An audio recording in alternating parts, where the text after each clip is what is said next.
دا فرعونین مخ کې تیر شوي دي رونو د عبرت نخي الله جوړي کړي دي لوی لوی طاقتونه الله را سملولي دي الله طاقتونه او زور وبکړي دي هغه الله هغه طاقت سره موجود دی لا تحسبن الله غافلا عما يعمل الظالمون په الله دا ګمان مکوئ چې دا کم خلک ظلمونه کوي د فلسطین په مسلمان د پاکستان په مسلمان د افغانستان په مسلمان او الله دا نعوذ بالله د دین نه خبر دی نه الله خبر دی لیکن په مسلمانانو باندې امتحان دی چې دا مسلمان د خپل رور مسلمان تپوس کولی شي که نشي کولی تپوس کوي که نه کوي تاسو به کله خپل ځانونه قربانوئ تاسو به خپله دا مالونه قربانوئ تاسو به کله خپل اولاد قربانوئ جنت غواړئ که نه زما محترمو دې زنانه ته ګوره فرعون د خدایي دعوه وکړه او یو مور بیبي یو ماشومه زما محترمو هغه په غېږه کې ده بله لور د مور ګوتې نیولې ده او دا فرعون لعنتي ورته وایي ما خدای ومنه دا ورته وایي زه تا خدای نه منم زما محترمو ورته وایي عبرتناکه سزا به درله درکم عبرت نشانه به دې جوړه کړم دا لوریانې به دې په دې خوټ کېدلو تیلو کې به درله وسوځوم دمکینې ورکولی لیکن د دې زنانه په زړه کې د الله مینه رګ رګ ته دننه شوې وه لیکن د دې زنانه ایمان جوړو زما محترم اغا تیل زما محترمو په اور باندې کېښوستل وي خوټ کول په غېږه کې کومه وړه لور وه ماشومه زما محترمو هغې ترېنه واغسته نازک بدن یې والله خوټ کېدلو تیلو کې ور وویشتلو داسې د الله په عشق کې دواړه لوریانې خپل دا ښکلی نازک بدن څنګه قربانوي هغه لوري ورله په خوټ کېدلو تیلو کې ور واچوله هغه ریبې خو هغه سام وانه خستله لوله پشوله ختمه شوله قربان شوله د هغه مور د سترګو وړاندې د هغه مور د سترګو وړاندې د دې مور په زړه به څه تېرېدل ستا بچی دی ستا لور ده ستا زوی دی ستا د سترګو وړاندې څوک ورسره داسې عمل وکړي په ایمان ووایه ستا په زړه به څه تېرېږي د هغه مور په زړه به څه تېرېږي امور د الله مینه ما تاسو ته وویلې چې د بچو د ښځې د پلار د مور د رشته دار د هغه تجارت چې ډېره نفع ورکوي د دې ټولو محبتونو نه د الله د رسول محبت د هغې په زړونو کې زیات پروت ځکه په دې شیزونو پروا نه وه دا ځکه قربانول ورته آسانو زما محترمو هغه لورې لوله پشوه ورته وایي اوس د دې دویمې لور دې همدغه انجام دی همدغه حشر دی همدغه لار ده ومنه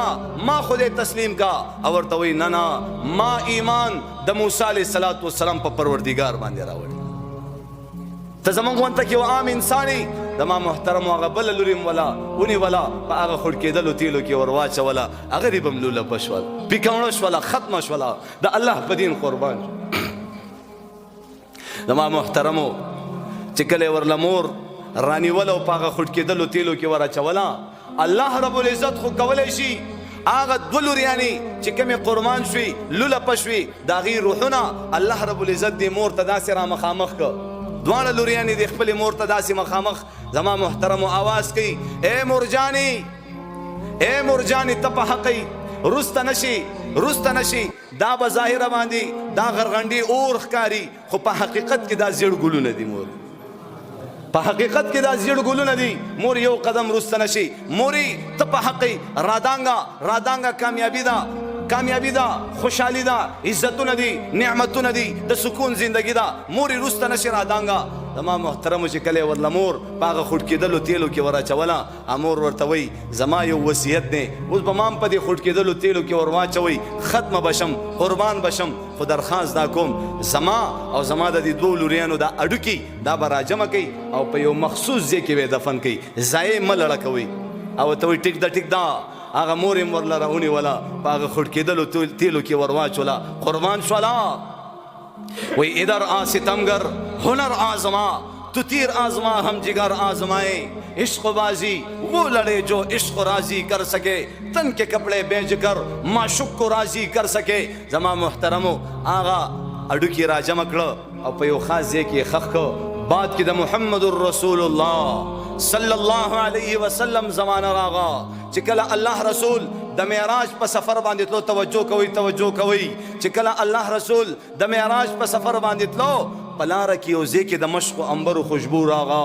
اے جبرائیل دا د مشک و عنبرو خوشبو د کم طرف نه را روانه ده؟ و یا رسول الله د موسی علیه السلام په زمانه کې یو مور د خپل دوه لوریانو سره د الله د دین د پاره غټه قرباني ورکړه، د هغې اډوکې دلته ښخ شوي دي، د هغې نه دا د مشک و عنبرو خوشبو را روانه.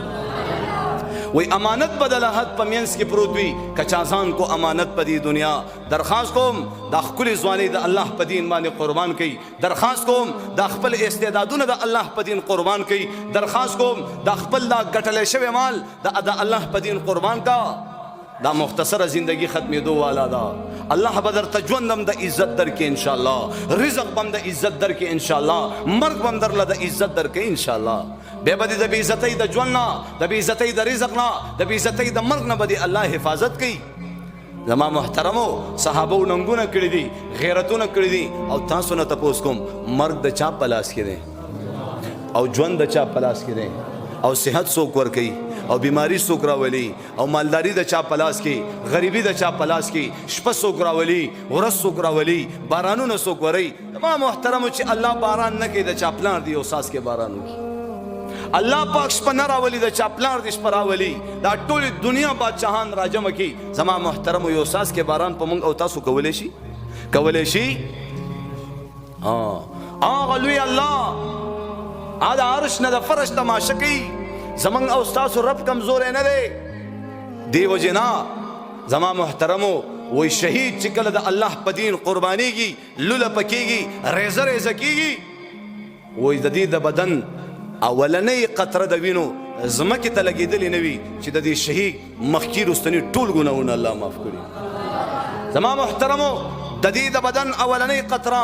ځمکې ته لګېدلې نه وي، الله دې شهید ته د خپلې رضامندۍ اعلان کړی وي. زما محترمو دغه شهید چې کم ټیم کې شهید کېږي او کم خوند او مزه الله دې شهید ته دغه ټیم کې ور محسوسه کړي. د جنت په نعمتونو باندې دا شهید به نه راضي کېږي. زما محترمو الله وا قسمه قسمه نعمتونه دې شهید ته ورکوي چې دا راضي شي. ورته وایي یا الله کم خوند او مزه دې د شهادت په ټیم کې راته ښودلې وه، هغه خوند او مزه مې چېرته ونه کتله، ومې نه کتله. آخره کې به دا شهید د الله په دیدار باندې راضي شي کنه. الله به ورله خپل دیدار ورکړي، ورته اوس راضي که نه؟ یا الله اوس راضي.